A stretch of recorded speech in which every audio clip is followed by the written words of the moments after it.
Hello కాక నేను మీ కిరణ్. ఈరోజు మన స్లాబ్లో రెయిన్ఫోర్స్మెంట్ గురించి డీటెయిల్గా తెలుసుకుందాం పదండి. ఇప్పుడే సైట్కి వచ్చేసాం అనమాట. సైట్కి వచ్చిన తర్వాత ఇప్పుడు ఇదంతా దాన్ని ఒక ల్యాండ్ ఏరియా వచ్చి 222 స్క్వేర్ యార్డ్స్ అనమాట. తెలుగులో యార్డ్ అంటే గజం అనమాట.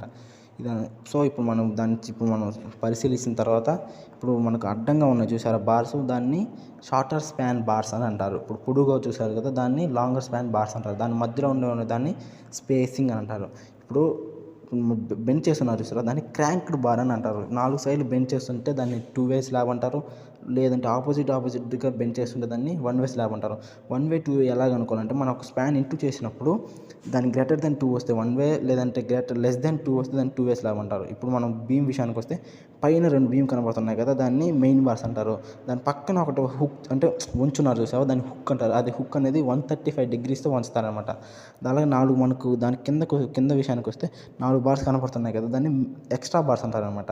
అలానే దాని కిందకి వస్తే దాని కవర్ అంటారు, దాన్ని కవర్ బ్లాక్ అని అంటారు. అది అనేది దాని కింద కాంక్రీట్ వెళ్ళడానికి అనేసి అది పెడతారు. అది హెవీ స్టీల్కి అయితే 20 పెడతారు. నార్మల్గా 10 12 అయితే 15 సరిపోతాయి. ఇక్కడ 20 పెట్టి అయినా పర్లేదు.